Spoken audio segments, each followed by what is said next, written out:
importante y por qué predomina la reabsorción, como yo les había mencionado antes, el riñón es el encargado, de acuerdo, de mantener la osmolaridad plasmática general, ¿no? ¿Verdad? Entonces, si él es encargado de eso, por ende, tiene que tener mayor consumo de energías. En la clase pasada habíamos mencionado que este tipo de energías, por lo general,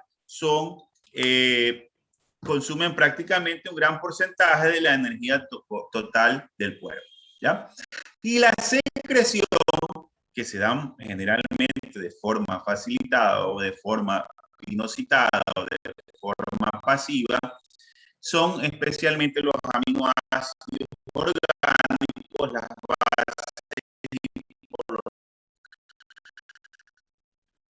avanzamos. Anatómicamente, o digámosle así, funcionalmente, el túbulo contorneado proximal presenta ciertos segmentos, ¿ya? Y en cada segmento tiene variantes o tiene diferente tipo de epitelio. Lo que yo les había mencionado. Un ejemplo, el segmento 1 al segmento 1 o segmento contorneado primario, segmento 2, segmento contorneado secundario y el segmento 3 o segmento lineal. Así se denominan o así lo dicen los libros. ¿Ya? Entonces, ¿yo qué voy a encontrar en cada segmento? Entre el segmento 1 y el segmento 2, ambos que son contorneados, estos segmentos están formados por lo general por un epitelio cilíndrico ciliado alto que predominan frecuentemente las organelas, especialmente las mitocondrias. Es decir, en el segmento 1 y el segmento 2 es donde se va a generar la mayor reabsorción de los diferentes tipos de sustancias. Mientras que el segmento 3, que es el recto, que estamos hablando que es de aquí hasta acá, este segmento, el epitelio cambia, porque existe un epitelio llamado epitelio transicional para la formación de la siguiente segmento tubular, que es el asa de Henle, ¿verdad? Entonces el epitelio, si hablábamos cilíndrico alto, va tomando un tamaño cúbico, un cilindro cúbico, perdón, un epitelio cilíndrico cúbico, mucho más bajo, tiene menos microvellosidades, este epitelio ya no tiene gran cantidad de organelas, ya tiene más sustancias citoplasmáticas como son los retículos endoplasmáticos y por ende el proceso de transición para el siguiente segmento tubular es importante en el segmento 3, que ya veremos lo que va a suceder, ¿no? Entonces yo aquí les he puesto y se los he dividido que el túbulo contorneado proximal tiene un proceso de reabsorción. Habíamos dicho que reabsorbe entre el 65 y 85% del agua, conjuntamente con el sodio, el cloro, el potasio y otros solutos como son además la glucosa y aminoácidos. Se da por dos mecanismos, activos y pasivos, como ya los hemos mencionado.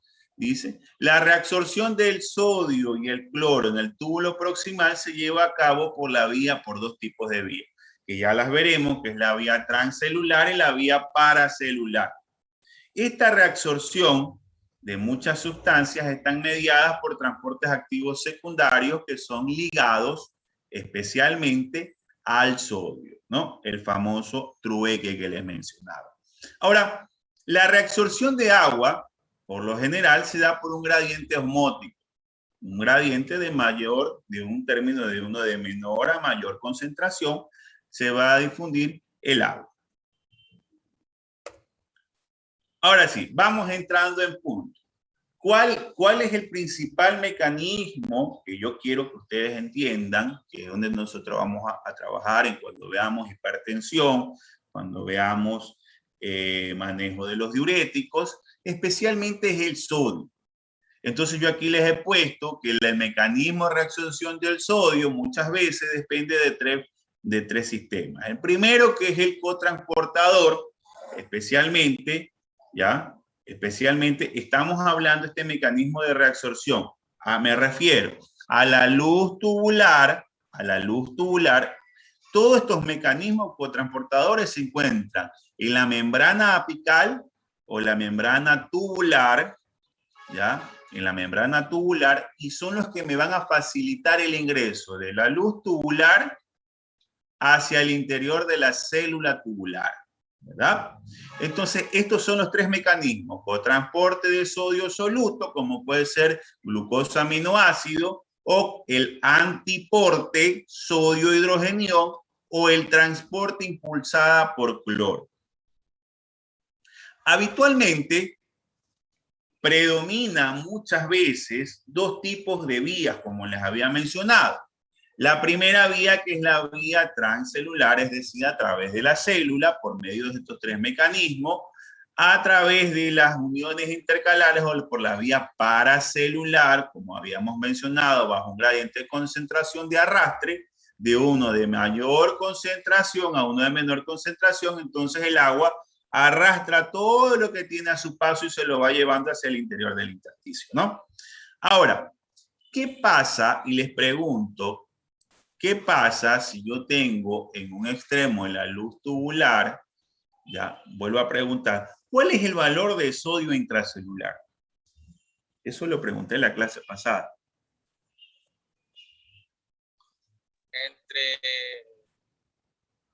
Entre 135 y 140.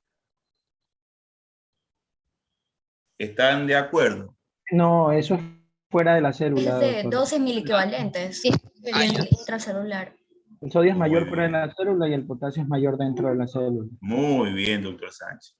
Perfecto. Entonces, yo tengo, si yo digo, en la luz tubular, acuérdense que esto que salió, que se filtró, pasa primero por el túbulo, ¿verdad? Este es el primer segmento donde nosotros vamos a ver, el primer segmento. Entonces, el primer segmento, segmento 1 y segmento 2, se encargan de reabsorber predominantemente prácticamente el 60% a 65% del sodio, de la glucosa y de los aminoácidos, ¿no? Entonces, ¿qué pasa aquí? ¿Ya? Si yo tengo fuera de la célula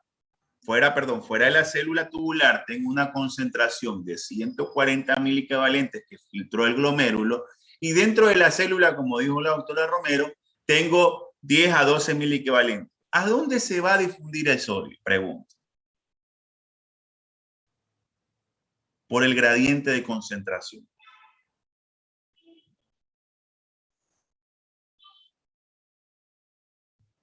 ¿Mm? No le entendí bien la pregunta, doctor. ¿Mande? No le entendí. ¿Podría repetir la pregunta, por favor? No me entendí. Si yo tengo fuera de la célula, tengo 140 miliequivalentes y dentro de la célula tengo 10 miliequivalentes, ¿hacia dónde se va a difundir el sodio? Está dentro de la célula por mayor concentración. Por mayor concentración. Entonces, a esa difusión a través de los canales de sodio se denomina difusión pasiva o transporte pasivo por gradiente de concentración, que es lo que yo les he puesto aquí, ¿verdad? Y la segunda vía, esto de aquí, luego que predomina este transporte pasivo a través de los canales de sodio, tienen estos tres transportadores que se los pongo acá al costado. El primero, que es por medio del transporte intercambio entre glucosa y aminoácido por sodio. Y el segundo, que es el antiporte sodio-hidrogenión. Y el tercero, por arrastre de transporte impulsado por cloro, que es por la vía paracelular. O inclusive, ¿verdad?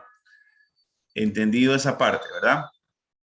Ahora, en la membrana vasolateral yo tengo un transporte activo primario, que es la famosa bomba de sodio-potasio ATPase. Entonces es la que me va a permitir intercambiar potasio por sodio y mandarlo hacia el intersticio. Ese es un transporte activo, ¿verdad? Un transporte activo primario. Listo, avanzamos. ¿Entendido hasta ahí, verdad? Perfecto, avanzamos. Esta figura es bastante densa y compleja, pero quiero que la entiendan. A ver, habíamos dicho que por el gradiente de concentración y a través de los canales de sodio permite el paso primero del sodio tubular hacia el intersticio, ¿verdad? Esta es la primera vía que se forma. Luego de esta vía, yo tengo famosos intercambiadores o los famosos trueques que les había mencionado, como pueden ser los cotransportadores sodio, como son los famosos cotransportadores que ya los voy a mencionar, y los famosos transportadores o intercambiadores de sodio aminoácido, ¿verdad? Ahora, estos van a facilitar, ¿qué van a hacer? ¿Qué van a facilitar? Van a facilitar el incremento del gradiente de concentración intracelular de sodio. Es decir, si yo tenía aquí afuera 140.000 equivalentes, entonces el gradiente facilita la difusión del sodio acá. Una vez que el sodio está dentro de la célula, se recuerdan que quien predominaba en la célula era el potasio, ¿verdad? Entonces, ¿qué va a pasar con ese sodio? Recuerdan que yo en la clase pasada le había mencionado, si yo tengo sodio dentro de la célula, ¿qué va a pasar con el agua? ¿A dónde se va? Va a arrastrar agua hacia adentro. Va a arrastrar agua y por ende la célula se va a hinchar. Entonces, la célula necesita un sistema de bombeo a gran velocidad. Así se llama. Un sistema de bombeo a gran velocidad que va a facilitar que este sodio salga. Entonces, por el gradiente de concentración de mayor a menor por los diferentes cotransportadores, ¿ya? Va a facilitar esta entrada del sodio intracelular y a la vez en la membrana vasolateral, ¿ya? Por medio de la bomba de sodio ATPasa va a facilitar la eliminación de ese sodio hacia el intersticio celular, ¿verdad? Ahora, ¿qué pasa aquí? ¿Por qué esta bomba de sodio? Pero ustedes van a preguntar, dice, sí, doctor, pero entra el sodio. ¿Por qué se mantiene en equilibrio el potasio? Porque, ojo, el potasio dentro de la célula en ciertos porcentajes mayor de, ¿cuánto es el valor normal del potasio intracelular? 155 mil equivalentes. Potasio. 3.7 o 5 a 5 mil equivalentes. 3.5 hasta 5 o 4.5 mil equivalentes. Está muy bien, ¿ya? Entonces, esos son los rangos que yo voy a tener el potasio. Entonces, ¿qué pasa si yo estoy intercambiando potasio sodio por potasio? Predominantemente va a comenzar a incrementarse el gradiente de concentración de potasio. Entonces, ¿qué va a pasar con ese potasio? Se activan los famosos cotransportadores o los famosos canales de potasio para facilitar la salida. Y a esto se le llama recirculación del círculo de potasio. Potasio entra, se recircula, sale, lo vuelvo a utilizar, potasio entra, recircula, sale, ¿verdad? Entonces el potasio es el que comienza a generar el intercambio de ciertos gradientes, facilitando a la vez que el sodio salga hacia el espacio intercelular. Entonces, como hay estos cotransportadores o intercambiadores, ¿ya? Acuérdense que la glucosa se tiene que mantener en un rango de osmolaridad adecuada. Entonces, esta glucosa y estos aminoácidos esenciales permiten ser difundidos hacia el intersticio por medio de ciertos cotransportadores que ya los vamos a mencionar.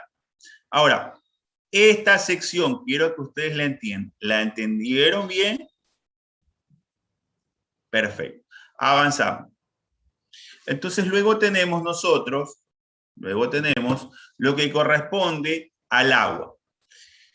La difusión de agua se da también por un sistema de gradiente de concentración. Acuérdense que habíamos mencionado que el adagio dice así, el agua sigue al sodio como la sombra a la persona, ¿verdad?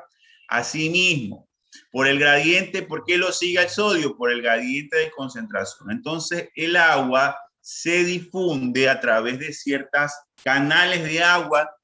¿Cuáles son los famosos canales de agua? ¿Cómo se llaman? Las acuaporinas. Perfecto, muy bien.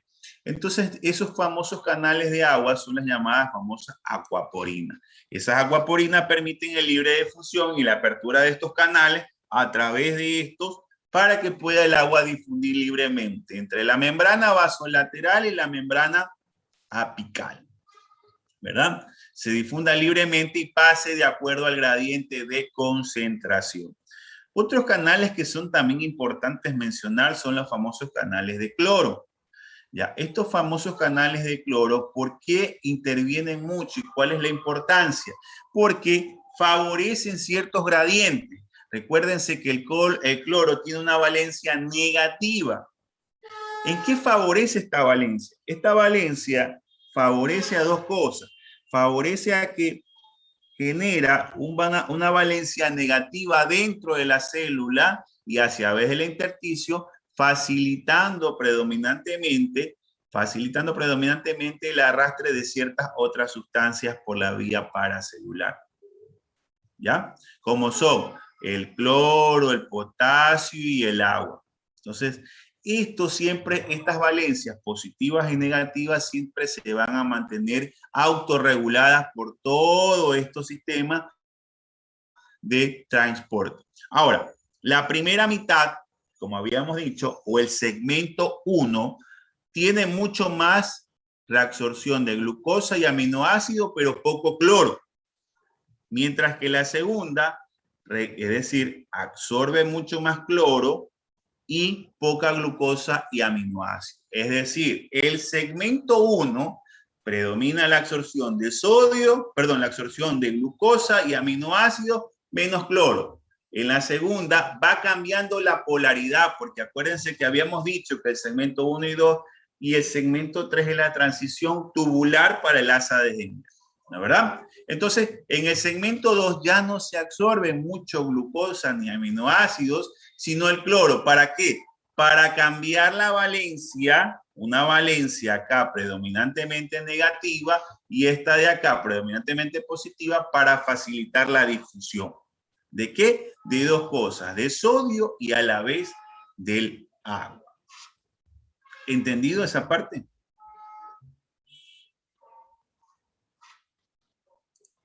Bueno, avanzamos. Ahora, vamos a hablar de los cotransportadores de sodio y soluto. ¿Qué requieren estos cotransportadores? Estos cotransportadores, como los había mencionado antes, requieren primero el número 1, que es el cotransportador de la membrana apical de la célula tubular, o también denominado SGLT, los famosos SGLT, que ya me imagino que en endocrinología los habrán visto, ¿verdad? Estos cotransportadores que se encuentran en la membrana apical tubular facilitan, hay dos tipos de estos cotransportadores, de acuerdo al segmento donde se encuentran. En el segmento 1 y en el segmento 3, segmento 1 y 2 tiene cotransportador SGLT1, perdón, 2, en el segmento 1 y 2. En el segmento 3 cambia por otro cotransportador que se define el SGLT1. Aquí, ¿por qué cambia? Porque en el segmento 3, acuérdense que se reabsorbía menos glucosa, ¿verdad? Menos glucosa, y había cierta cambio de polaridad por la presencia del cloro. Entonces, ¿qué vamos a hacer? Va a facilitar la difusión del sodio a este cotransportador. Entonces, aquí, la diferencia entre el segmento 1 y 2 y el segmento 3, que este cotransportador en el segmento 1 y 2, el intercambio es 1 a 1. Una glucosa, un sodio. Mientras que en el segmento 3 predomina 2 sodios, una glucosa. ¿Ya? Entonces, esa es la diferencia de estos cotransportadores. El segundo transportador, porque una vez que la glucosa entra a la célula, la glucosa tiene que salir de la célula porque va a generar un trastorno de oxidación. Entonces, ¿qué va a pasar? Esta glucosa muchas veces, en valores altos, tiene que salir por un cotransportador, son los famosos cotransportadores GLUT. Entonces, en el segmento 1 y 2 yo voy a encontrar transportadores GLUT tipo 2 y en el segmento 3 transportador GLUT tipo 1. ¿Ya? Este cotransportador GLUT está en la membrana vasolateral, es decir, la membrana que va a dar al intersticio de la célula, ¿verdad? Ahora, y el otro segmento o el otro transportador que se requiere para mantener este cotransporte de sodio soluto es la bomba de sodio ATPasa que se encuentra en la membrana vasolateral. Entonces, el transporte activo secundario con la entrada de sodio está mediada por transportadores y impulsada por un gradiente eléctrico por la bomba de sodio ATPasa, ¿verdad? Entonces, yo así tengo que ver qué va a pasar con esto, qué es lo que va a suceder, ¿ya? Entonces, habíamos dicho que el segmento 1 era predominantemente la absorción más de predomina la acumulación de glucosa y el intercambio era 1 a 1, mientras que las diferentes potenciales, es decir, la luz negativa pequeña, es decir, la luz del vaso, la luz del túbulo, a medida que va entrando el sodio, se va negativizando esta luz, la luz tubular. Entonces, ¿qué pasa en el segmento 3? Como en el segmento 1 y 2, acuérdense que reabsorbíamos más predominantemente sodio, la luz del vaso, perdón, la luz del túbulo, ¿qué va a pasar con la luz del túbulo? Se va a tornar mucho más negativa, ¿verdad? Entonces, ¿qué va a pasar cuando la luz del vaso se torna negativa? Hay algo que se llama respuesta de sodio, o los otros libros le llaman fuga de retorno de sodio. ¿Ya? ¿Qué pasa? Entonces, en el segmento 3, que ya no tiene las mismas mitocondrias, que ya no tiene el mismo epitelio, aquí como predominadamente habíamos visto los cotransportadores, la luz se tiende a negativizar, porque inclusive el cloro comenzó a difundirse hacia el intersticio en el segmento 1 y 2, y la luz tubular se tiende a negativizar mucho más. Entonces, ¿qué va a pasar aquí? Esto va a generar un gradiente nuevamente de concentración. Es decir, va a predominar positivamente en el espacio intersticial, va a haber predominantemente positiva y aquí a negativa. Entonces va a permitir que por un gradiente de concentración a través del espacio intercalar celular o por la vía paracelular haya algo que se denomina fuga de retorno de sodio. Es decir, el sodio trata de compensar este gradiente o este voltaje negativo y tiende a salir. No por los cotransportadores, sino a través de los espacios intercalares o la vía paracelular. ¿Para qué? Para equilibrar los compartimentos. ¿Entendido esa parte? ¿Sí? Pregunto, ¿entendido esa parte o no? Bueno, se supone que nadie responde. Pero una pregunta ahí, ¿eso solo ocurre en el segmento 3? Eso solo ocurre en el segmento 3. Porque acuérdense que en el segmento 1 y 2 el epitelio es más grande, es más alto y se reabsorbe mayor sodio, ¿verdad? Mientras que en el segmento 3 se reabsorbe menos sodio, se reabsorbe un poco más de lo que corresponde de glucosa y por ende se tiende a negativizar mucho más la luz. Entonces va a pasar que va a haber fuga de sodio hacia esa zona. ¿Ya? Perfecto. Luego habíamos hablado del famoso antiporte hidrogenión, ¿verdad? El antiporte de hidrogenión también tiene que ver mucho con la reabsorción del bicarbonato, ¿verdad? Entonces volvemos a lo mismo. Yo tengo o intercambio un hidrogenión por cationes, por lo general, lo que son los aniones, como es el sodio. Entonces yo veo la primera gráfica y veo lo que es el cotransportador sodio hidrogenión, lo intercambio, entra sodio, sale hidrogenión. Este hidrogenión va a facilitar a dos cosas. Primero, a la formación a través de la anidrasa carbónica, de la enzima anidrasa carbónica, la unión y la formación del bicarbonato, ¿verdad? Esto estamos hablando a nivel de la luz tubular, porque aquí lo que yo estoy eliminando prácticamente es secretando hidrogenión, ¿verdad? Al secretar el hidrogenión voy a formar lo que es el bicarbonato. Esta misma anidrasa carbónica me lo desdobla en CO2 y agua. Esta agua, como ya lo sabemos, se va por el gradiente de concentración y entra. Pero este CO2, pregunto, ¿el CO2 necesita cotransportador? ¿Qué es el CO2?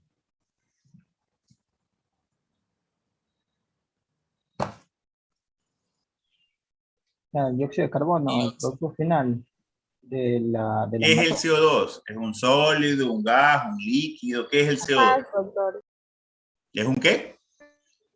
Un gas. ¿Y qué pasa con el gas dentro de la célula?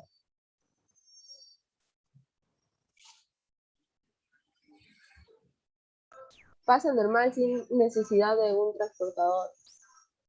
Ya. Perfecto. Muy bien, doctora Garofa. Se difunde normalmente a través, porque es un gas. Entonces, como es un gas de gradiente de concentración, se difunde libremente a través de la membrana apical hacia el interior de la célula. Entonces, ingresa este CO2 más el agua que entró por las acuaporinas de facilidad, ¿ya? Y aquí nuevamente tenemos una anidrasa carbónica intracelular o celular que va a facilitar la formación, ¿verdad? Del componente, ¿verdad?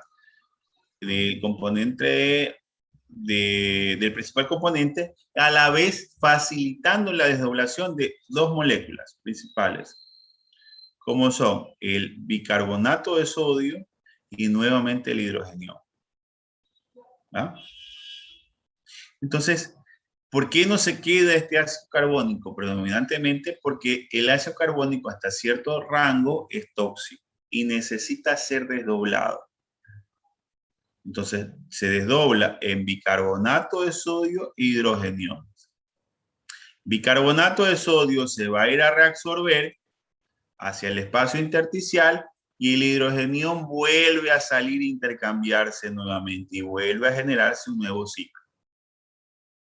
¿Verdad? Entonces, esto es lo que vamos a encontrar. Por eso es que dice, el túbulo contorneado proximal reabsorbe bicarbonato de sodio, genera bicarbonato de sodio a raíz de novo y genera mayor secreción de hidrogenio. ¿Es verdad? Esto es real. Entonces, esto es la famosa reabsorción del bicarbonato en un 85% de esto, ¿ya? Que se genera producto del importe hidrogenión sodio. El sodio ya no lo voy a volver a repetir porque este ciclo ya nosotros lo vimos en la vez anterior. Este ciclo ya lo vimos, que la sodio ATPasa entra, sale y se recircula el potasio, ¿verdad? ¿Entendido, verdad? ¿De dónde se proviene este bicarbonato? ¿Y por dónde sale el hidrogenión y por quién se intercambia? ¿Verdad? Perfecto. Avanzamos. Entonces nosotros tenemos que hablar acerca ya de la secreción tubular. Esta secreción tubular, por lo general, se da especialmente, se da la secreción de ciertas sustancias. Por eso les decía que aquí predomina a nivel de los túbulos la reabsorción. Entonces nosotros tenemos la secreción de sales biliares, oxalatos, uratos, catecolaminas, ciertos antibióticos como son las penicilinas, salicilatos, y ciertas sustancias que facilitan la depuración y el flujo de estas gradientes de concentración o estas sustancias que van a incrementar la osmolaridad de la orina, ¿no? Esto tiene relevancia, pero predominantemente yo sugiero que aprendan primero lo que es la reabsorción. Entendido esta parte, ¿verdad? Bueno, vamos a entrar en el segundo segmento que corresponde a la famosa asa de Engler, ¿verdad? Habíamos mencionado nosotros en la clase pasada que que las nefronas tienen dos tipos de nefronas, que son las corticales y las yuxtaglomerulares, ¿verdad? ¿Se recuerdan? ¿Cuáles son las más largas? Las que tienen las asas Engler más largas. Las yuxtaglomerulares. Muy bien. Las yuxtaglomerulares. ¿Ya? Yo les había mencionado que cada nefrona tiene ¿por qué tiene esa disposición o por qué tiene esa asa de Engler mucho más larga? Que ya lo vamos a ver, lo que corresponde al sistema de gradiente de concentración medular. Entonces, habíamos mencionado que esta asa de Engler, como toda la literatura lo menciona, tiene un segmento grueso, un segmento largo, un segmento descendente, un segmento ascendente delgado y un segmento ascendente grueso, ¿verdad? Histológicamente, le habíamos mencionado que el epitelio tubular en el segmento 3 va disminuyendo su grosor, ¿verdad? Es un epitelio que algunos libros le llaman epitelio de transición tubular. ¿Para qué? Para que el segmento delgado cambie su estructura celular y se torna muchas veces una célula epitelial plana, ¿ya? Con pocas organelas, y especialmente acá lo que predominan son corresponden a lo que son el retículo endoplasmático, ya, rugoso y liso, mientras que en el segmento ascendente, como lo vemos en esta gráfica, cambia nuevamente. Miren que en ambos habríamos hablado en el segmento del túbulo proximal, la transición, y en el asa de Engler, la transición. Si ven la transición que va a volver a ocurrir para que el epitelio contorneado distal sea nuevamente cilíndrico.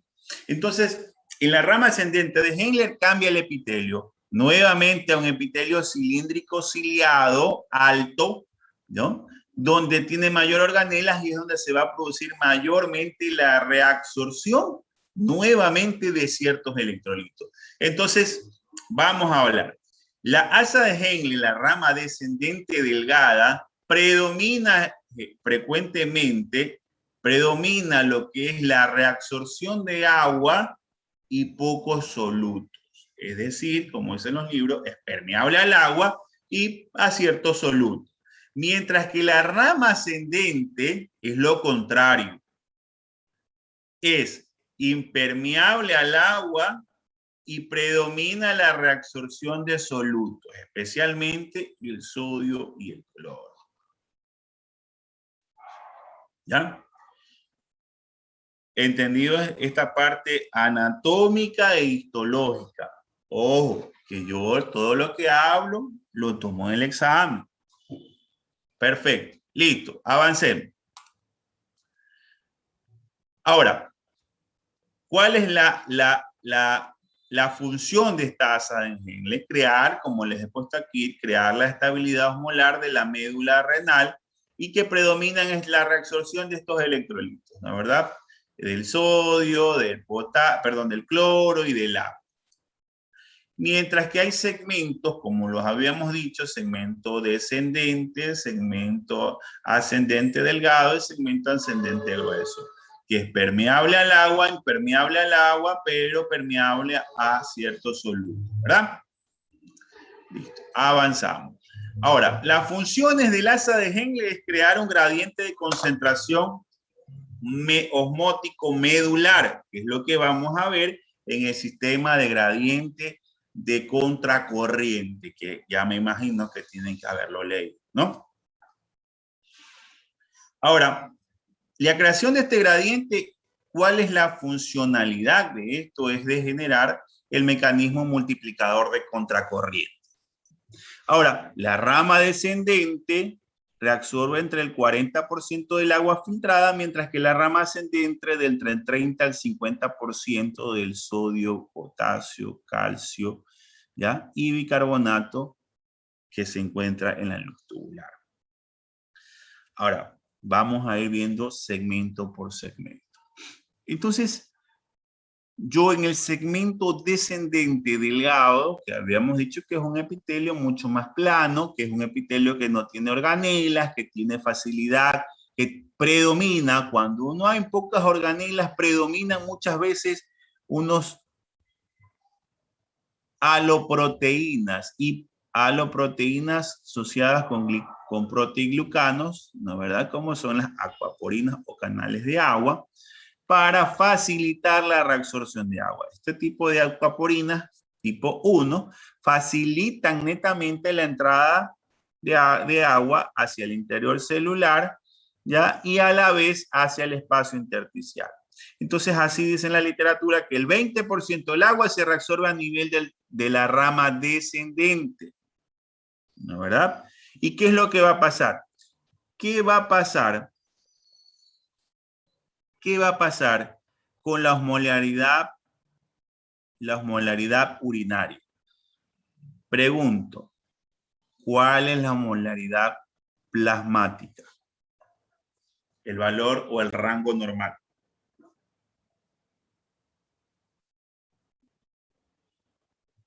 ¿285 a 295? Ya. Si hablamos de la corregida, ¿cuál sería?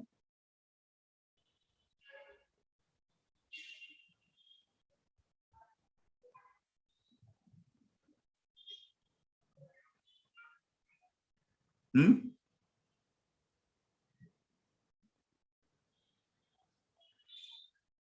Ajá. Ajá. Está muy bien, doctora. La corregida es un rango más menos. Por lo general, la corregida se refiere a la corrección del sodio, ¿no es verdad? Ya, eso ya lo veremos cuando veamos también se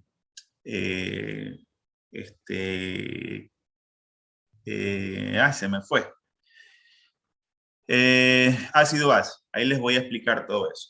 Ya. Entonces, la corregida hablamos que es un rango entre 285, ¿verdad? Ese es un rango que ahora se llama que es el rango óptimo. Y también tenemos lo que es la osmolaridad urinaria. Entonces, ¿se recuerdan quiénes dan la osmolaridad? Habíamos mencionado en la sangre. La concentración de proteínas. ¿Ah? A ver, sí, la concentración de proteínas. No. ¿Quiénes dan la osmolaridad plasmática? Los solutos. ¿Cuáles solutos?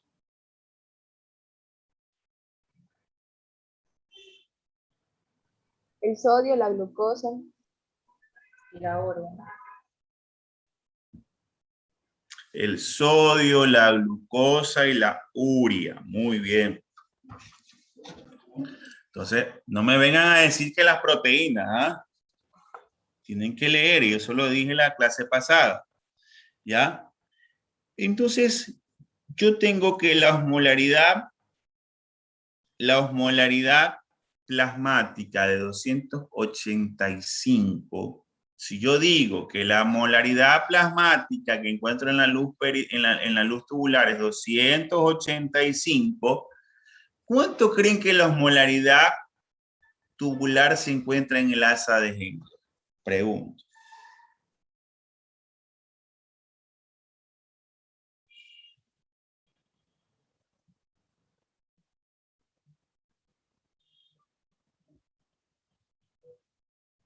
¿Mm?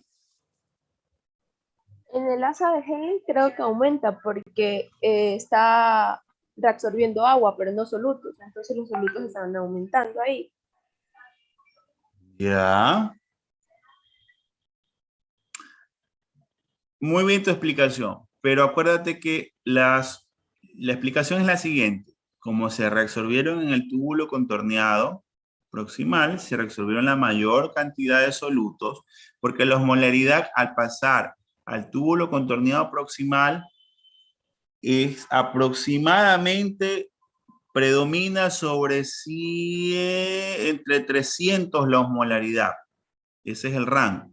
Como se genera la reabsorción de estos solutos en el túbulo, en la rama descendente, esa osmolaridad ha caído. Entonces, la osmolaridad plasmática la osmolaridad urinaria, la osmolaridad tubular ha caído. La osmolaridad urinaria tubular en el asa de Henle, y el rango oscila entre 90, como dice la doctora, ya, hasta un rango predominantemente, inclusive otros dicen hasta 50, por ahí. Entonces hay más líquido y menos soluto. Hay más líquido, menos soluto. Entonces, por ende, como hay más líquido, hay mayor, algo que se denomina orina diluida. Entonces, ¿qué es lo que tengo que sacar? Arrastrar más agua hacia el interior de la célula para que esa osmolaridad trepe nuevamente, ¿verdad? Eso es lo que va a hacer el asa de Henle. Coge el agua y la mete nuevamente al intersticio, ¿ya? La mete al intersticio y comienza a cambiar el gradiente de osmolaridad. Miren que ya voy explicándoles paso a paso para que en el mecanismo de contracorriente no se me enriede. Listo. Entienden esta parte, ¿verdad? Por ende se le pone aquí, la osmolaridad urinaria está alta, porque el agua voy absorbiéndola y se va quedando mayor cantidad de solutos. ¿Entendido? Perfecto. Avanzamos. Entonces aquí yo les he puesto los famosos canales de acuaporina, que son formados canales especiales, predominantemente con cargas positivas para permitir el transporte o la apertura de ambos poros, de extremo apical al extremo celular del pase del agua, ¿verdad? Ahora, la fisiología, como habíamos mencionado, de la rama descendente o de la rama fina, reabsorbe el agua, el 20%. Moderadamente permeable a la urea, se reabsorbe en cierto porcentaje, y el sodio. Pero el sodio no se absorbe por cotransportador, se absorbe por la vía paracelular por arrastre. No por aquí, sino por la vía celular por arrastre. Porque aquí prácticamente creció el agua aquí, se abrió la compuerta y se llevó todo. Arrastró todo lo que tenía su camino y en eso está el sodio, ¿verdad? ¿Ya? Permite la difusión simple de las sustancias a través de las paredes, como el agua, no se absorbe ningún soluto, el calcio, bicarbonato ni magnesio. Es decir, no absorbo absolutamente nada, solamente agua. Mientras que la rama ascendente tiene lo contrario. Habíamos dicho que el epitelio es más cilíndrico, alto, ciliado, que predomina mayor organelas, y por ende cuando predominan las organelas tiene que haber un transportador, ¿verdad? Entonces, ¿qué pasa con estos transportadores? Como acuérdense que el primer segmento que bajaba, jalaba agua y deja mayor concentración en la orina. En el segmento donde se genera la transición, que le denominan así algunos libros, transición en U, esa transición es donde vamos a cambiar la osmolaridad. La osmolaridad cambia a una osmolaridad mucho más alta porque hay menor concentración de agua y mayor concentración de soluto. Entonces comienza nuevamente y se activa el mecanismo de reabsorción. Entonces, ¿qué pasa aquí? Nuevamente se activan los cotransportadores en este sistema. Hay el famoso canales de sodio, cloro, potasio, que alguna vez lo estudiaron, ¿verdad? O la bomba de sodio, cloro, potasio, ¿ya? Como la quieran llamar, que facilitan la entrada de estas sustancias. ¿Por qué? Porque la asa de Henle es donde ya quiero prepararme para dos cosas. Una, para formar la concentración, la orina ya más concentrada y poder eliminar ciertos solutos. Y la otra es para facilitar la activación de ciertas sustancias reguladoras que vamos a ver en el túbulo contorneado distal y colector, ¿ya? Entonces, tenemos aquí que es la bomba de sodio, cloro, potasio, donde se vamos a reabsorber sodio, potasio y cloro, predominantemente, ya habíamos dicho que muchas veces el potasio se reabsorbe, se va nuevamente hacia el espacio intracelular y se actúa en el feedback de la bomba de sodio-potasio. La bomba de sodio-potasio que saca sodio, mete potasio, y aquí hay dos cosas que habíamos visto en el túbulo contorneado proximal. También la formación y la reabsorción por medio del cotransportador o del cotransportador sodio-hidrogenio. Entonces, aquí sucede algo muy importante. En la membrana apical, acuérdense que tenemos la bomba de sodio, cloro, potasio y el cotransportador de sodio-hidrogenio. Hay ciertos canales, luego que pasan esto ya es lo mismo que vimos en el túbulo contorneado proximal. No lo voy a volver a repetir porque es lo mismo, ¿verdad? Esto sí, aquí entra el potasio, habíamos dicho que la equivalencia del potasio es de 4.5 a 5.5 miliequivalentes intracelular, y que el cloro sale a través de los canales de cloro hacia el intersticio celular. Pero ¿qué pasa aquí? El potasio entra a la célula. Para generar un gradiente de concentración positivo, yo necesito algo que se denomina retrodifusión por los canales de potasio o canales de ROM. Para generar, porque aquí yo lo que estoy haciendo es arrastrar, si todos ustedes ven, valencia positiva, valencia positiva, valencia positiva, valencia positiva de secreción y valencia negativa de absorción. Entonces yo estoy generando aquí una negatividad nuevamente de la luz. Pero se recuerdan que en el túbulo contorneado proximal había el escape de sodio, ¿verdad? La fuga del sodio. Aquí ya no, aquí hay la retrodifusión de los canales de potasio o o el escape de potasio intracelular a través de los canales de ROM para formar una valencia o un voltaje más positivo. Esto se da especialmente, o esta retrodifusión se da cuando la valencia cae o el voltaje cae a 8 milivoltios. En la luz tubular se produce esta retrodifusión. Entonces va a generar que la luz no se negativice por completo. Y a la vez va a facilitar dos cosas, que permita la reabsorción de ciertos oligoelementos como son el magnesio, el calcio y por arrastre también el sodio y el potasio, ¿verdad? Yo les he puesto aquí que mucho reabsorbe el soluto y no reabsorbe el agua, la rama ascendente gruesa. Y la osmolaridad urinaria tiende a bajar porque estoy absorbiendo todos los que son los solutos, ¿verdad? ¿Entendido esta parte? Perfecto. Avanzamos. Entonces hablamos un poco más de la fisiología. Dijimos que inicia la mitad de la rama ascendente, alrededor del 25% de la carga filtrada de sodio, potasio, cloro se reabsorben y que se reabsorben considerablemente también el calcio, el bicarbonato y el magnesio. Acuérdense que el bicarbonato era por el interporte sodio-hidrogenio, ¿verdad? Y el magnesio y el calcio por la vía paracelular, ¿verdad? Avanzamos.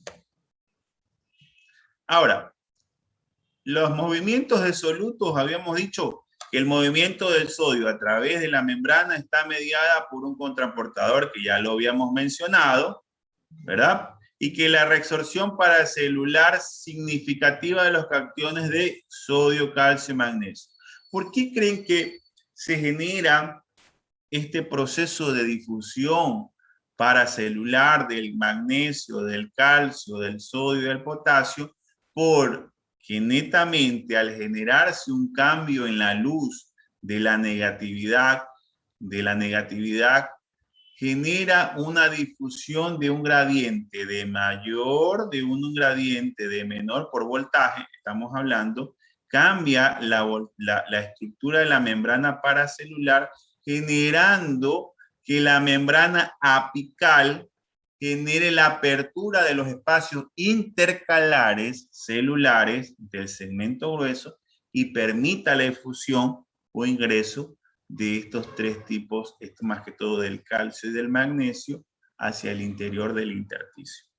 Ahora, ¿qué pasa? ¿Qué pasa con este cotransportador, que es el del sodio, cloro y potasio?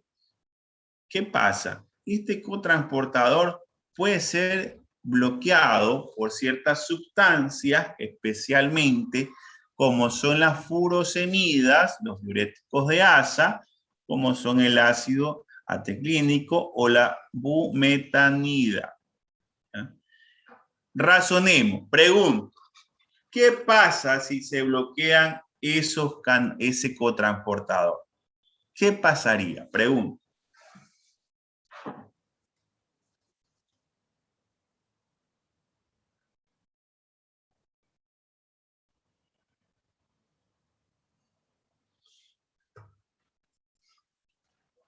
Razonen. ¿Qué pasa? ¿Qué pasa con eso? Porque el diurético se lo da, ¿para qué se da el diurético? Pregunto. Diurético de asa. En algunos casos para bajar los edemas. Ya. Entonces, lo que permitiría la eliminación de líquidos, evitaría la reabsorción de líquidos. Si yo te digo que la reabsorción de este cotransportador, que es el sodio, 2-cloro y un potasio, predomina sobre el cotransportador de sodio y hidrogenión, entonces, ¿qué pasaría aquí si no se reabsorbe ninguno de estos?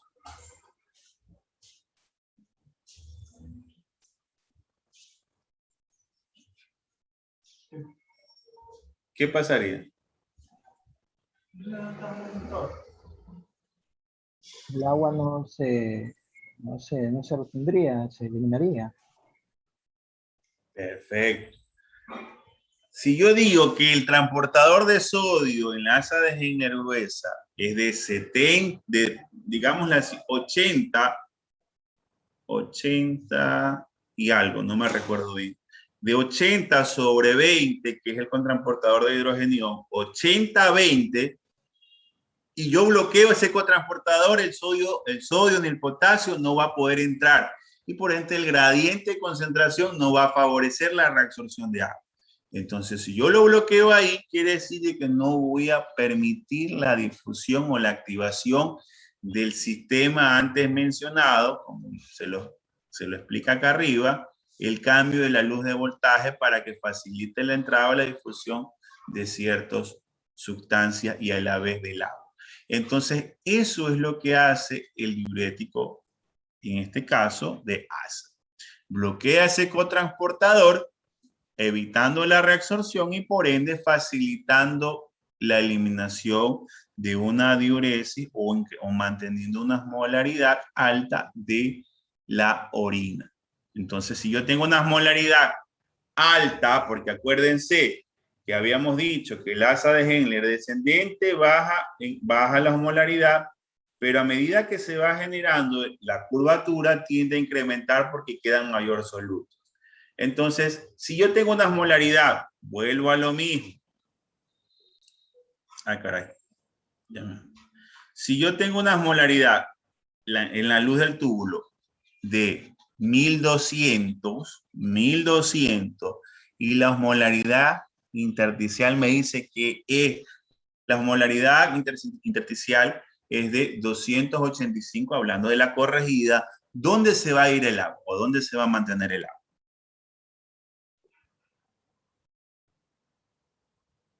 ¿Dónde es más alta la osmolaridad? En la luz del túbulo. En la luz del túbulo, exactamente. Entonces no voy a reabsorber y por ende la concentración se va a mantener alta y por ende voy a orinar.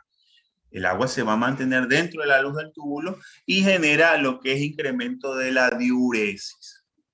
Muy bien. Entonces, entendido esta parte, ¿verdad? Avanzamos. Ah, caray.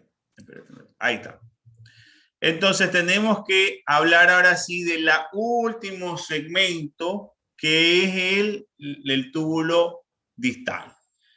Habíamos mencionado que la transición entre el asa de Henle, la rama ascendente gruesa, era un epitelio cilíndrico, bla, bla, bla. No lo voy a volver a repetir. Acá sucede lo mismo. Es el mismo epitelio de la rama ascendente, cilíndrico ciliado, con peelings, que tiene muchas más organilas, donde se va a reabsorber el 5% aproximadamente del cloruro de sodio, y que en la primera parte del túbulo distal, y que aquí se utilizan otros tipos de diuretas. Bueno, ya veremos más adelante. Entonces, esto es como decir un preámbulo. Avanzamos. Entonces, el túbulo contorneado distal, tiene varios segmentos, se dividen en varios segmentos.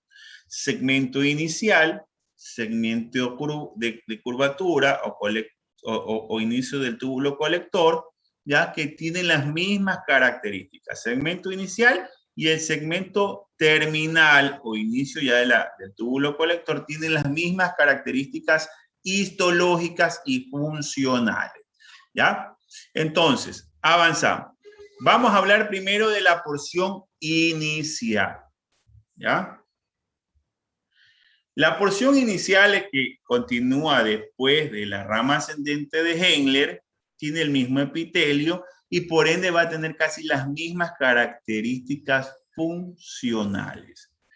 Pero aquí ya no vamos a tener el cotransportador sodio, cloro, potasio, ¿verdad? Sino que aquí voy a tener otra bomba o famosos canales sensibles de sodio-cloro, ¿ya?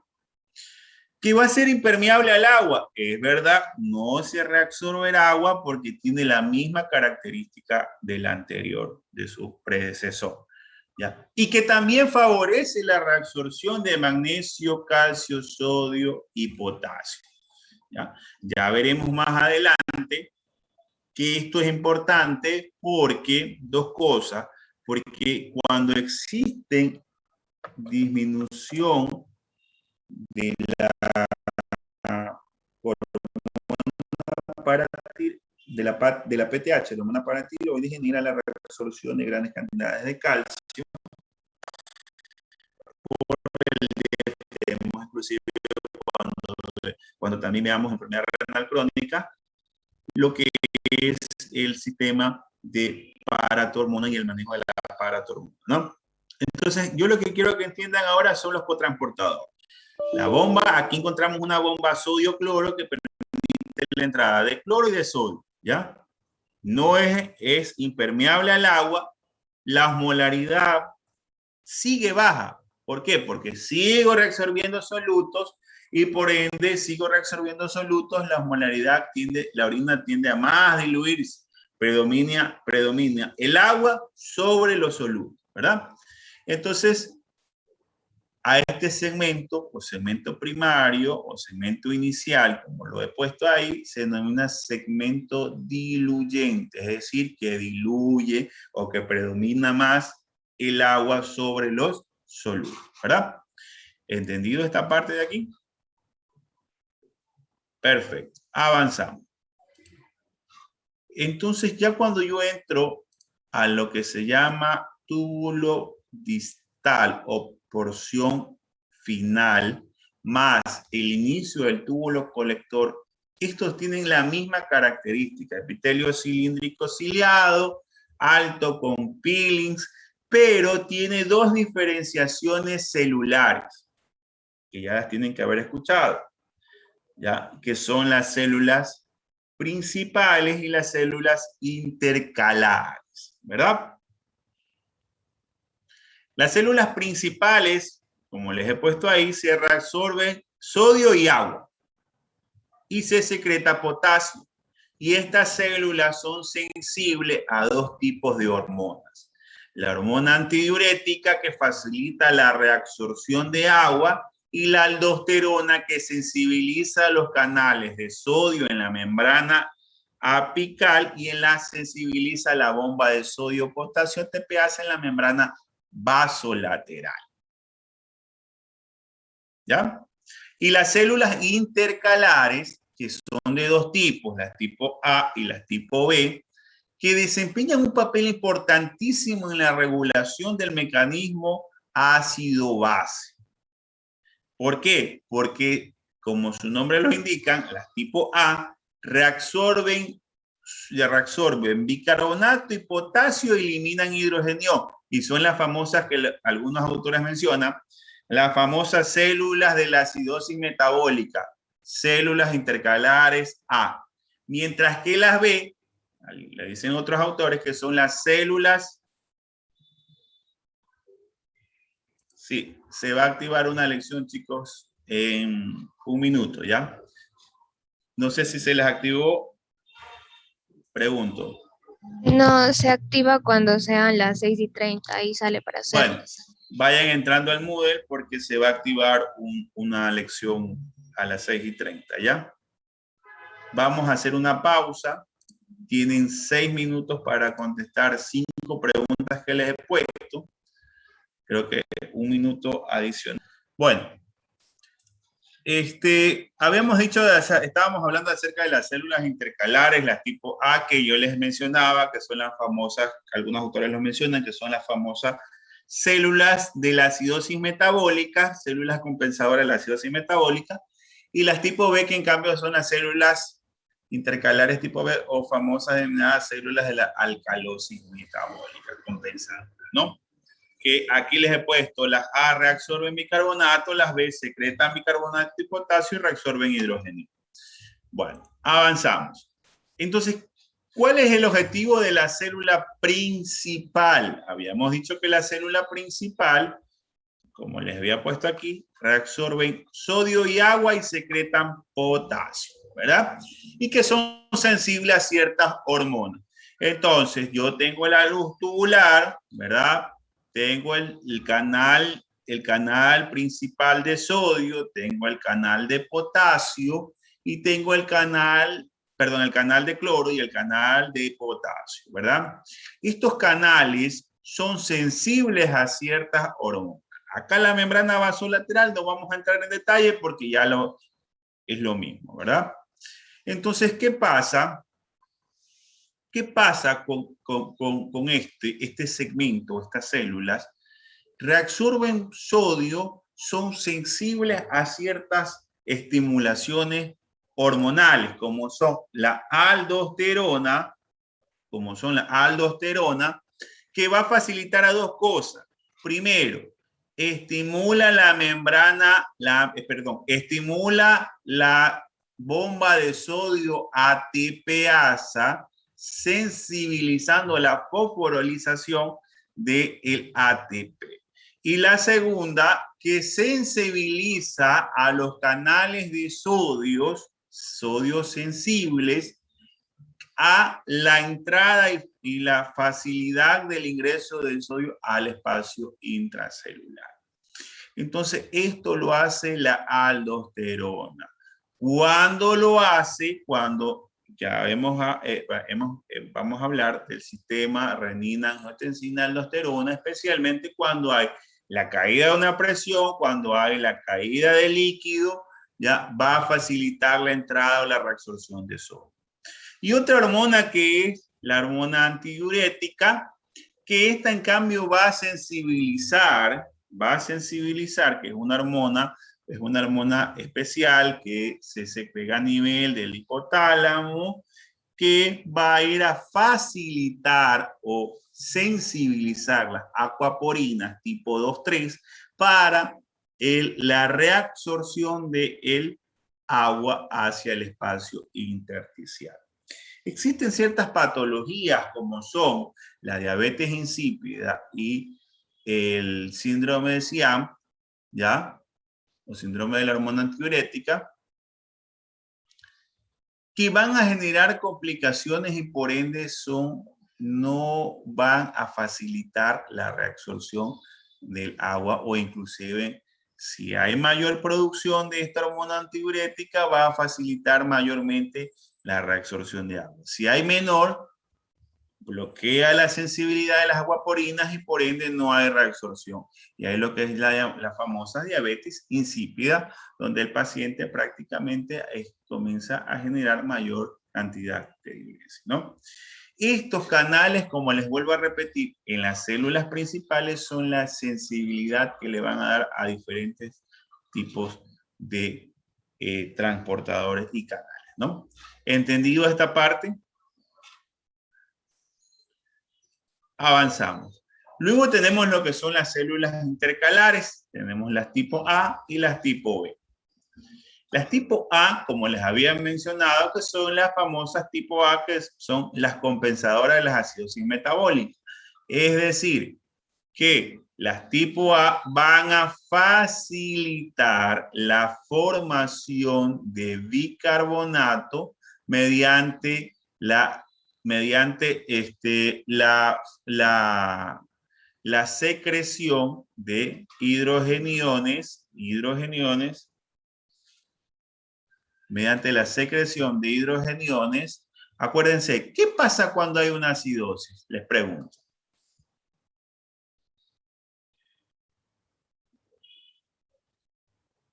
¿A qué le llaman acidosis ustedes? Hay disminución de pH, aumento de hidrogeniones, también disminución de bicarbonato. Muy bien, doctora Tual. Entonces, si yo tengo en predominio de grandes cantidades de hidrogeniones, ¿verdad? ¿Qué pasa con ese hidrogenión? La célula intercalar tipo A lo agarra, lo transforma en ácido carbónico, a la vez lo desdobla nuevamente en esta misma anhidrasa carbónica en bicarbonato y el hidrogenión se tiende a eliminar, ¿verdad? Entonces, yo lo que estoy tratando de explicarles es que este es el famoso mecanismo compensador cuando yo tengo una acidosis metabólica. Entonces, ¿qué hace la célula intercalar A?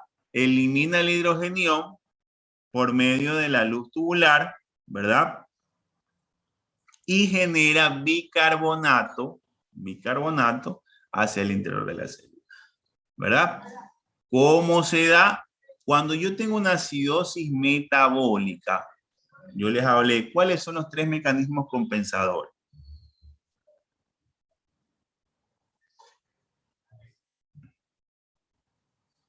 El bicarbonato.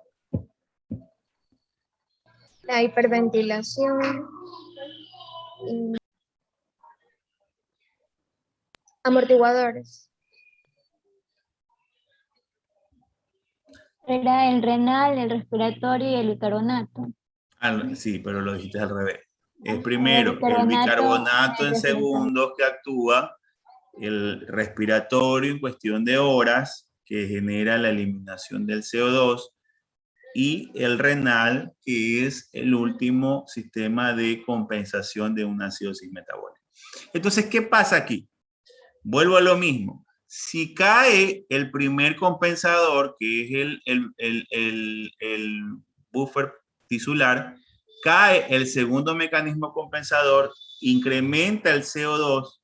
Dijimos que el CO2 que un gas que se difunde libremente entre las células, capto este CO2, como lo veo aquí, capto este CO2, la anhidrasa carbónica lo une, lo vuelve a unir en ácido carbónico y a la vez lo va a hacer convertir en hidrogenión para que se elimine, como habíamos dicho, la acidosis es el incremento de disminución del pH con incremento de hidrogeniones intersticiales. Y por ende, elimino hidrogenión por la luz tubular y reabsorbo bicarbonato para compensar esta acidosis metabólica, ¿verdad? Entonces, ¿qué hace el riñón ante una acidosis? Secreta hidrogenión, ¿verdad? Reabsorbe bicarbonato y reabsorbe potasio, porque otro que entra aquí para eliminar hidrogenión es el antiporte potasio hidrogenión, ¿verdad? Entonces, esto es lo que pasa ante un mecanismo compensador de una acidosis metabólica.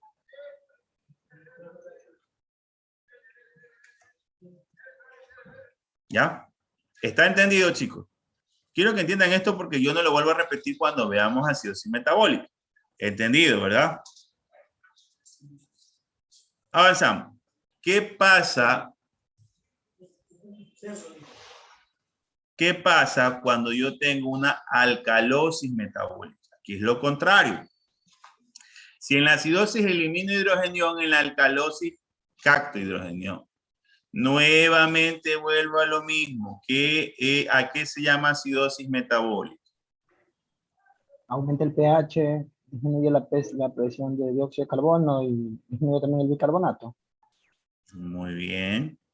Entonces volvemos a hacer lo mismo. Capto el CO2, que es un gas que se difunde, lo desdoblo, elimino bicarbonato, ¿verdad? Aquí ya no voy a hacer, estos canales van a ir hacia la membrana vasolateral y lo que van a hacer es cambiar, difundir a través de del transporte o del cotransportador hidrogenión ATPasa y a la vez va a facilitar con el cotransportador sodio, potasio, nuevamente que ingrese el hidrogenión hacia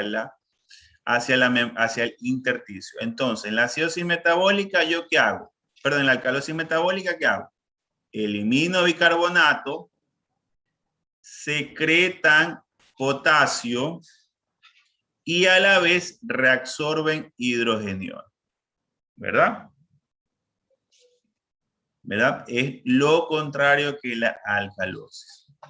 Estos lo hacen solo las células intercalares tipo B. Perfecto. Avanzamos. Ahora, en esta grafiquita yo les he puesto todo lo que se ve, lo que corresponde a la reabsorción y a la secreción. Dentro de lo primero vemos lo que es la reabsorción del túbulo contorneado proximal, de glucosa, vitaminas y ciertas hormonas, ¿verdad? Reabsorción de sodio, potasio, folatos, calcio y bicarbonato, el agua el 75%, cierta reabsorción de la urea que viene del filtrado, y ya lo vamos a ver ahorita en el sistema contracorriente, y el agua, ¿verdad? Aquí habíamos hablado que se reabsorbe agua, acá habíamos hablado que no reabsorbe agua, sino solutos, que puedo generar un bloqueo por medio de la utilización de diuréticos, que tengo las proteínas sin porte, que son las proteínas sodio-potasio, y las proteínas que son netamente, que pueden ser sensibles a ciertos fármacos, como pueden ser los diuréticos de asa y los diuréticos como es el amilorido, ¿no? Ahora, ya habíamos hablado que ciertas hormonas actúan, especialmente como son la aldosterona, de la cual genera lo que es la sensibilidad de que es la bomba de sodio potasio ATPasa y el ingreso de los canales sensibles de sodio, ¿no? Y la antidiurética especialmente para la reabsorción del agua a nivel del espacio del túbulo colector. Ahora, esto acá es la secreción. Hablamos que secretan especialmente los fármacos a nivel del túbulo contorneado proximal, la secreción de hidrogeniones, la secreción de lo que es la urea. ¿Por qué? Porque el gradiente de concentración, y a la vez vamos a ver la secreción de potasio y de hidrogeniones dependiendo de la sensibilidad o del estado ácido-base que se encuentre el paciente. ¿Ya? Esto es un resumen de todo lo que hemos visto, esta grafiquita. Ahora, avanzando. Yo les he puesto esto, y esto es importante que ustedes también lo sepan. El transporte tubular tiene un tope máximo, especialmente lo que hablamos la clase pasada, que en pacientes habíamos dicho que la glucosa mayor de 200 es tóxica, es un tope, ¿verdad? Actualmente se define que hay una sensibilidad mucho mayor, se define que por encima de 375 es el índice de saturación plasmática para considerar que el riñón no reabsorba glucosa. Y por eso se lo pongo en la gráfica. ¿Ya? Tenemos que es el punto de quiebre 375 como tope máximo para la reabsorción de la glucosa. Pasado de este rango, la célula del túbulo contorneado proximal se vuelve impermeable a la glucosa. Entonces, ¿qué va a pasar? Va a presentar el paciente glucosuria, ¿verdad? Ahora, aquí le llamo umbral renal, es la concentración plasmática, que en este caso estaríamos hablando de la glucosa plasmática, ¿ya? En donde existe un proceso de saturación tubular de una sustancia en la cual se reabsorbe en un 100%. Es decir, un rango de 300 miligramos sobre una reabsorción de 375 miligramos por minuto, que es el tope, me va a llevar a una saturación de este elemento. Vuelvo a repetir. Cuando yo tengo una concentración plasmática mayor de 300, estoy hablando que el rango de saturación, ojo, rango de saturación o de la velocidad de absorción cuando llega a un tope, es decir, lo que yo puedo llevar, arrastrar, captar, absorber, el tope es 375.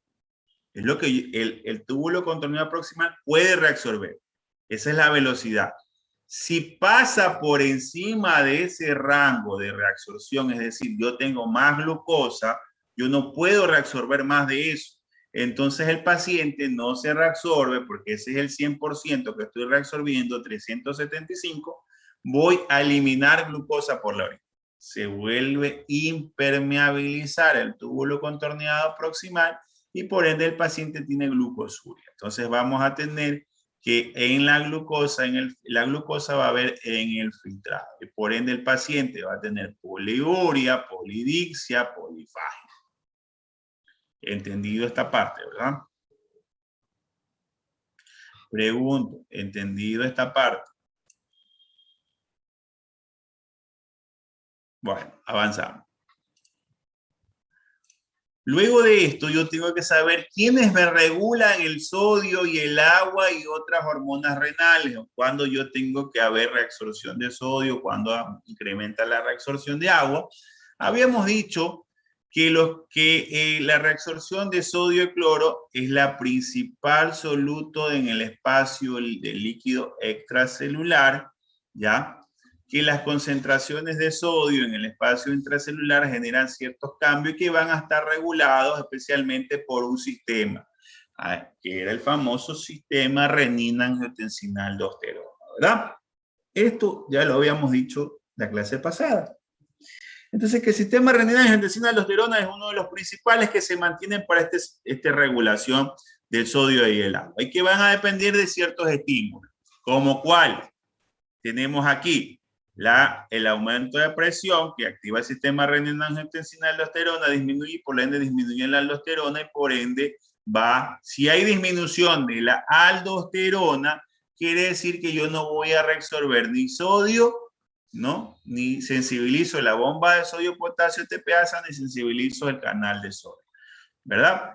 Lo contrario, si yo tengo una disminución de la producción, habíamos hablado que cuando cae la presión, se activan los mecanismos del sistema nervioso simpático que activa a la vez el sistema renina-angiotensina-aldosterona y genera la aldosterona. Entonces, ¿qué va a hacer la aldosterona? Si yo encuentro mayor cantidad, reabsorbo mayor cantidad de sodio y por ende de agua. Cuando hay cambios en la osmolaridad, cuando hay cambio en el volumen sanguíneo, me puede generar cualquier tipo de alteraciones, ¿no? Esto puede variar, por eso les digo, de acuerdo a la necesidad o de acuerdo a la eventualidad que presente el paciente. Esto siempre va a estar regulado por el sistema renina-angiotensina-aldosterona. Ahora, el equilibrio de la aldosterona depende de varios eventos, ¿no? El primero, como todos sabemos, que es una hormona que se encarga de sintetizada a nivel de la corteza suprarrenal, ¿ya? Y que va a actuar especialmente a nivel de las células principales del túbulo colector. Ahora, la secreción depende de dos cosas, directa e indirectamente. Una directa que depende de la corteza adrenal y otra que depende indirectamente del angiotensinador para que la active. Y que este estímulo, como les había mencionado, ¿ya? Este estímulo de la aldosterona aumenta la concentración intracelular de potasio, estimulando su secreción, extracelular de potasio, estimulando su secreción, y por ende, si hay un aumento de la osmolaridad de líquido extracelular, la tiende a inhibir. Es decir, volvemos a la anterior, es decir, que depende mucho de la osmolaridad, del volumen y de la presión arterial para que esto pueda generarse la estimulación de esta, ¿verdad? Luego tenemos la angiotensina, que estimula la reabsorción de sodio y agua en el túbulo proximal. Por eso es que en esta gráfica ustedes pueden ver que el sistema nervioso simpático y la angiotensina 2 estimulan especialmente los receptores cotransportadores de glucosa e hidrogenión para la reabsorción del sodio, ¿verdad? Y al igual que el sistema nervioso simpático. Estos son los mecanismos reguladores. Otro que es pocamente llamado y que pocamente se lo utiliza, que es el pectión entrediurético, también que incrementa la excreción de sodio de agua en la orina, aumentando la velocidad de filtración. También, además, este péptido puede llegar a la reabsorción de agua y de sodio si en caso se lo requiere. Y la otra es la DH, que ya hemos hablado. Este mecanismo de la vitamina D es el mecanismo de control y de la reabsorción del calcio, no solamente a nivel del tubo digestivo, sino también la reabsorción del calcio tiene que ver mucho con la vitamina D3 o calcitriol, que genera el calcio, pero genera el riñón para la reabsorción del calcio. Ahora, vamos a hablar acerca de un sistema que es importante, que es el sistema contracorriente o el sistema generador de la osmolaridad urinaria. Ahora, habíamos dicho que el sistema, que hay dos tipos de nefronas, las corticales y las yuxtaglomerulares. ¿Dónde se forma este sistema? Se va a formar especialmente en las yuxtaglomerulares, que tienen la capacidad de concentración o la capacidad de la osmolaridad medular. Ahora, ¿qué va a pasar? El gradiente osmótico córtico medular, porque así se define, que es un gradiente de osmolaridad en el líquido intersticial del riñón desde la corteza hasta la médula. Vuelvo a repetir, la concentración de la osmolaridad a nivel de la corteza es de 300, mientras que en la médula tiende a ser de 600 o inclusive hasta 1200. ¿Por qué? Pregunto.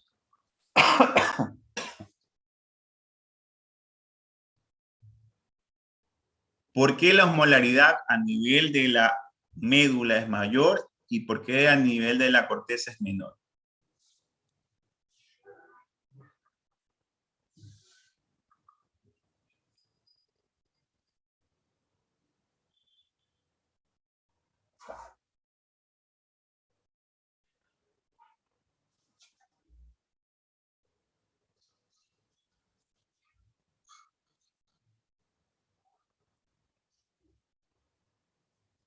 ¿Qué hace el asa de Henkel?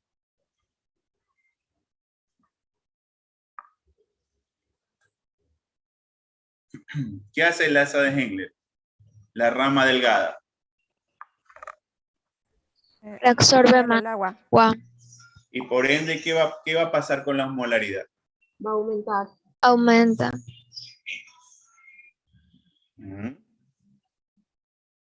Entonces, como en el túbulo proximal se reabsorbe más solutos, aunque también un poco de agua, por lo tanto va a ser hipoosmolar.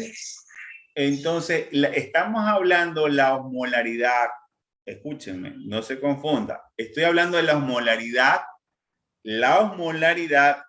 que se encuentra en la corteza y en la médula, no de los vasos. Estaríamos hablando del intersticio córtico medular. Acuérdense, los espacios son luz tubular, célula, intersticio, vaso, ¿verdad? Estamos hablando aquí del intersticio, es decir, de la osmolaridad córtico-medular. Entonces, si yo reabsorbo más solutos que se van al vaso, la osmolaridad, ese paso, siempre va a estar alta. ¿Por qué? Porque estoy reabsorbiendo y estoy difundiendo.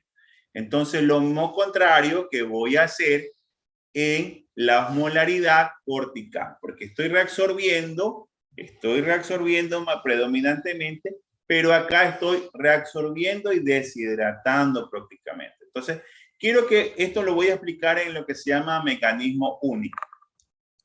Pero quiero que entiendan que la osmolaridad córtica, perdón, la osmolaridad de la corteza es menor porque hay menor procesos de reabsorción. Acá hay procesos de deshidratación y reabsorción de osmolaridad. Entonces, yo tengo que decir, la médula es hiperosmolar porque tiene mayor cantidad de solutos sobre la cantidad de líquido que estoy teniendo en reabsorción.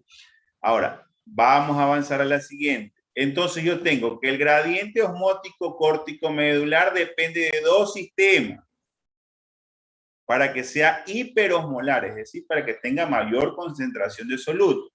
Primero, de la multiplicación por contracorriente, es el famoso sistema contracorriente que nosotros en los años 80 se mencionaba. Ahora se llama multiplicación por contracorriente. Y el segundo es por la reciclaje de la urea, ¿ya? ¿Por qué es importante esto? Porque los vasos rectos son los que me van a dar, o los, digámosle así, los vasos rectos que vendrían a hacer esto son los que me van a dar el cambio de la concentración que voy a tener. Ahora, vamos a hablar del primero. La multiplicación contracorriente especialmente se da por el depósito de sodio y cloro en las regiones más profundas del intersticio. Acuérdense que acá nosotros absorbíamos grandes cantidades de sodio, glucosa, y la reabsorción es mucho más rápida, ¿verdad? Que la asa de Henle delgada y el asa de Henle, el extremo ascendente grueso, ¿verdad? Ahora, esto va a depender de dos cosas, de dos pasos, el efecto único y el flujo de líquido tubular. Aquí se llama efecto único. Efecto único se llama al pase o la difusión que existe desde la luz tubular, estamos hablando de la luz del túbulo, hacia el intersticio. Es decir, que yo paso de la membrana apical a la vasolateral al intersticio. Entonces, aquí vamos a explicar. Aquí habíamos hablado que el túbulo contorneado proximal prácticamente reabsorbe solutos y por ende predomina el agua, ¿verdad? Eso sí lo entienden, ¿verdad? Aquí hay más agua, ¿verdad? Entonces, como está más diluido, al caer a la rama descendente absorbe agua y por ende la concentración dentro del espacio tubular va a ser mayor, ¿verdad? Pasa al sistema, o sea, aquí ya tenemos una concentración mayor. Pasa a la rama ascendente y la rama ascendente hace lo contrario. Saco solutos y los envío al intersticio. Entonces, este intersticio, por el pase de toda esta sustancia del cloruro de sodio hacia el intersticio, va a cambiar la osmolaridad dentro del intersticio renal o de la médula renal. Entonces, yo les he puesto aquí. Esto se denomina efecto único. Ahora, este efecto único tiene dos sistemas. ¿Se recuerdan que yo había mencionado, no sé si lo puse aquí, déjenme ver. A ver. ¿Se recuerdan que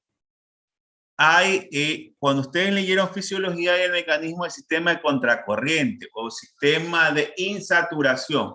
El sistema contracorriente es decir, que corre la luz del túbulo de la orina hacia lo que es el sistema del colector distal, mientras que la luz del vaso corre a lo contrario. ¿Por qué? Pregunto.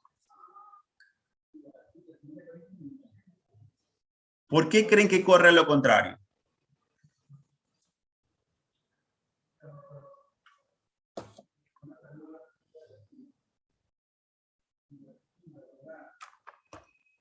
¿Ah? Porque evita la saturación del mismo. Un ejemplo, él ingresa con 30 milimoles, va reabsorbiendo de la luz intersticial, voy reabsorbiendo, se transforma en 500, 600, 800, voy reabsorbiendo 1200, 900, voy reabsorbiendo y voy llevando a medida que en el extremo ascendente el asa de Henle elimina solutos, aquí absorbo a solutos de este vaso. Y en este extremo voy con una concentración, una osmolaridad sumamente alta. ¿Qué pasa en el extremo ascendente? En el extremo descendente, acuérdense que se eliminaba agua, aquí absorbo agua. Entonces, ¿qué pasa con esta osmolaridad? La diluyo. Y vuelvo nuevamente hacia lo que es la corteza con una osmolaridad de 30 milimoles. Estamos hablando del vaso recto. ¿Entienden esa parte, verdad? No me queden viendo, pregunto, ¿entienden o no entienden?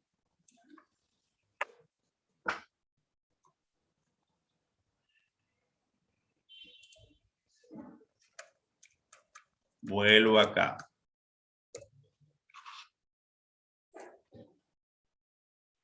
Este es la multiplicación contracorriente. ¿A qué se denomina multiplicación contracorriente? Se denomina multiplicación contracorriente a la capacidad que tiene de saturación de este túbulo. Vamos a explicar. En la imagen 1 yo tengo 300 milimoles. Así arranco, ¿verdad? 300 milimoles. 300 milimoles. Aquí en el extremo ascendente, ¿qué pasa? Yo reabsorbo soluto, por ende la osmolaridad tubular cae, ¿verdad? Cae a 200, ¿verdad? ¿Sí o no? Ya, cae a 200. Una vez que yo voy pasando, nuevamente viene el segundo valor, en este caso, esta osmolaridad de 400, aquí va a pasar lo contrario. Voy pasando del 2, que me reabsorbió, sacó, la osmolaridad cayó. Aquí la osmolaridad, ¿qué hacía aquí? Voy a sacar agua. Saco agua, ¿verdad? Saco agua, la osmolaridad crece. Creció la osmolaridad. Voy pasando, esta osmolaridad va creciendo. A medida que como la orina no se queda, como la orina tiene que fluir, ¿verdad? La orina tiene que fluir por esta sección. Fluye, entra y va siguiendo su camino. Fluye y entra, va siguiendo su camino, ¿verdad? Entonces, aquí como deshidraté, la osmolaridad cambió, incrementó a 400. Aquí como saqué el soluto, bajó a 200. Entonces vuelve a entrar 300 nuevamente y esto va bajando. 400, 400, vuelta va bajando, 400. Vuelvo a sacar el agua, solutos a la osmolaridad del vaso y vuelvo a sacar nuevamente, vuelvo a sacar agua, concentro nuevamente la orina y vuelvo a continuar nuevamente el siguiente ciclo. Este ciclo es lo que hace el asa de Henle, lo que les expliqué antes. El segmento delgado reabsorbe agua, por lo tanto la orina se va a encontrar la osmolaridad alta. El segmento ascendente reabsorbe soluto, por ende la osmolaridad va a estar baja, ¿verdad? Quiero que me digan si entienden o no entienden, porque yo avanzo y no les vuelvo a repetir. Si repite sería grandioso, porque hay partes que le entiendo y luego me pierdo. Vuelvo a explicar. ¿Recuerdan el asa de Henle, sí o no? ¿Verdad? Ya. El asa de Henle, la descendente, ¿qué hace? Filtra más agua que soluto. No. Absorbe agua. La descendente. Ah. Reabsorbe agua. Por ende, la osmolaridad, ¿qué va a predominar en la luz tubular de la asa de Henle descendente? ¿Qué va a predominar? La osmolaridad, ¿cómo va a estar? Aumentada, porque hay hiperosmótica. más concentración de soluto. Aumentada, ¿verdad? Aumentada. ¿Qué pasa? Como hay bastantes solutos, va pasando por el túbulo, es lo que estoy explicando aquí, va pasando aquí, se incrementó la osmolaridad, va pasando por el tubo y va a llegar a este extremo donde nuevamente se va a encontrar con la osmolaridad. Aquí vamos a ver la rama ascendente, ¿qué hacía? Absorbía La soluto. descendente era impermeable al agua y reabsorbía los solutos. Entonces, si yo reabsorbo solutos, ¿qué va a pasar con esta osmolaridad? Baja. Baja la osmolaridad. Baja la osmolaridad, ¿verdad? Entonces, baja la osmolaridad y por ende esto va rodando. Sigue rodando y regreso nuevamente acá. Sigue rodando y regreso nuevamente acá. Nuevamente vuelve a ingresar los 300 con que vienen de la corteza y vuelvo a concentrar porque reabsorbo agua, se concentra, vuelvo a pasarlo, reabsorbo nuevamente solutos, nuevamente la osmolaridad cae y va pasando. Me trato de explicar. Esto es constante, esto es un sistema de multiplicación, es decir, que la orina no se quede estancada aquí, la orina sigue avanzando. ¿Por qué? Porque la osmolaridad va cambiando, ¿verdad? Entonces, a eso, repetición, cuando ya la concentración llega a un valor alto, que es la concentración de 1200 milimoles, entonces, ¿qué pasa aquí? Esta concentración va, a medida que va profundizando y va saliendo, porque aquí vuelvo a reabsorber soluto, tengo una mayor hiperosmolaridad medular, porque todo eso que reabsorbe se va al intersticio, ¿verdad? ¿Entienden hasta ahí, verdad? ¿Entienden hasta ahí todos? Una pregunta, para que llegue a esta osmolaridad tienen que pasar de varios ciclos, de 4 a 6 ciclos, como dice la imagen. Es que la orina, acuérdate que la orina no es que queda ahí, la orina sigue corriendo. ¿Ya? La orina sigue corriendo, ¿verdad? A eso me refiero, ¿verdad? La orina sigue andando. Eso sí lo entienden, ¿verdad? O sea, la osmolaridad no va a ser la misma, porque a medida que va andando, la osmolaridad en un extremo va incrementándose, en el otro extremo se va disminuyendo. Y va entrando nueva orina con 300 milimoles y nuevamente vuelve a concentrarse.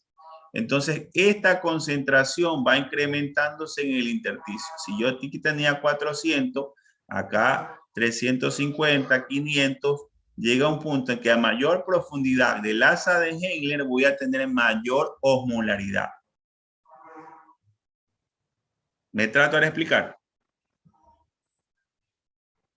Sí, doctor. Perfecto, avanzamos. Entonces, ¿qué pasa aquí? Entonces esto habíamos hablado que dependía mucho, el sistema de multiplicación de contracorriente dependía del efecto único y del flujo de líquido tubular, ¿verdad? Este es el efecto único, que es la difusión, que les expliqué ahorita, y este es el efecto de multiplicación. ¿Por qué? Porque continúa dando, continúa ingresando y saliendo, ¿verdad? Ahora, esto puede ser sensible a las hormonas, especialmente a lo que es la ADH. ¿Ya? ¿Por qué? Porque el ADH aumenta la actividad, acuérdense, del cotransportador sodio-cloro-potasio, ¿verdad? ¿Ya? A mayor ADH, mayor gradiente de concentración, es decir, incrementa. ¿Por qué? Porque hace que se reabsorba mucho más soluto. A menor ADH, vamos a tener que no se reabsorbe en absoluto, no se reabsorbe en soluto, y por ende la osmolaridad va a ser menor. ¿Ya? Ahora, el otro sistema es el sistema de reciclaje de la urea. El sistema de reciclaje de la urea, por lo general, constituye entre el 40 y el 50% de la osmolaridad que tiene la médula. Perdón. Ahora, la excreción está determinada por tres cosas. Primero, por la concentración plasmática. Es decir, que si yo tengo, por lo general, la concentración plasmática de la urea es de 40, ¿verdad? Si yo tengo una urea de 300, yo voy a tener una alta concentración, ¿verdad? Y por ende la osmolaridad va a estar mayor. Entonces, ¿qué tengo que hacer? La urea se va a difundir a través del túbulo. Entonces, como se va a difundir a través del túbulo, yo tengo que la reabsorción o la concentración o el reciclaje de la urea, que así también se denomina, a nivel medular va a ser mínimo. ¿Por qué? Porque esto va a depender de dos cosas, de la concentración. Es decir, si yo tengo un paciente sano que tiene 40, en el filtrado se van a filtrar los 40 y no se va a reabsorber, pero para mantener la concentración hiperosmótica de la médula. Es decir, yo aquí viene la urea a nivel del túbulo colector tiene dos tipos de receptores o transportadores, digamos así, de la urea, UTA1 y los UTA3, que reabsorben urea hacia el intersticio. Una vez que se reabsorben hacia el intersticio, nuevamente pasan hacia lo que es la reabsorción del segmento más profundo, el segmento en U, de la asa de Engler para mantener la osmolaridad. Es decir, vuelvo acá a lo mismo. Es decir, que aquí, como yo reabsorbo urea nuevamente, voy a mantener una osmolaridad mayor para mantener a este nivel una osmolaridad igual, tanto en el túbulo como fuera del intersticio, para que no haya escape. Entonces, a este nivel yo tengo una osmolaridad de 1200. Entonces, a eso se llama reciclaje de urea, porque la urea lo que trata es de mantener la osmolaridad y que no haya la fuga de ciertas sustancias, ¿no? Entonces, esa urea va a depender de la concentración plasmática. Si yo tengo una urea alta de 200 en un paciente, este reciclaje no se va a hacer. ¿Por qué? Porque tengo que perder mayor urea.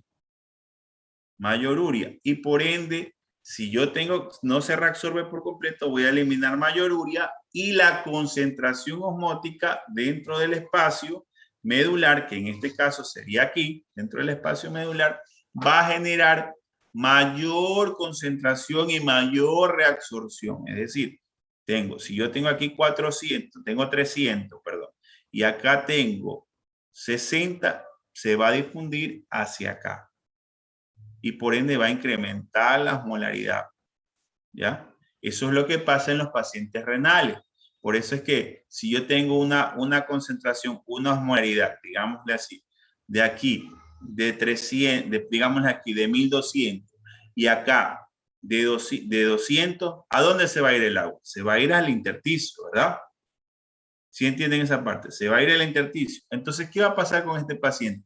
Este paciente no va a orinar, porque netamente el agua se está quedando dentro del intersticio por la cantidad de urea que tengo. Me trato de explicar. Porque estoy reabsorbiendo nuevamente la urea hacia el espacio intersticial, y como tengo mayor concentración en el espacio intersticial que en la luz tubular, el agua se va a quedar.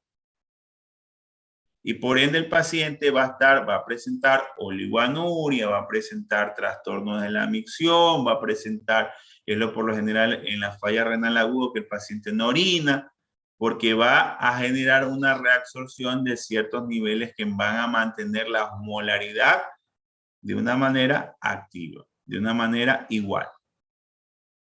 Ahora, esto es lo que vamos a aplicarle nuevamente acá. si yo tengo aquí, nuevamente, reabsorbo la urea, ¿verdad? La urea se vuelve a reabsorber en el extremo más profundo del asa de Heimler para mantener la osmolaridad.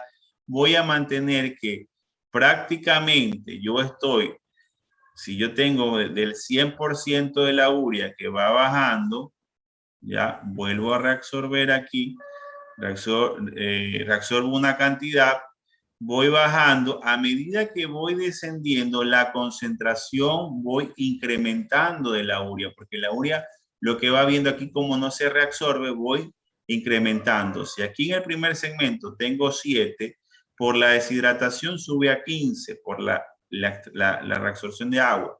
Voy descendiendo, aquí sigue quedando al 100%, es decir, los 15.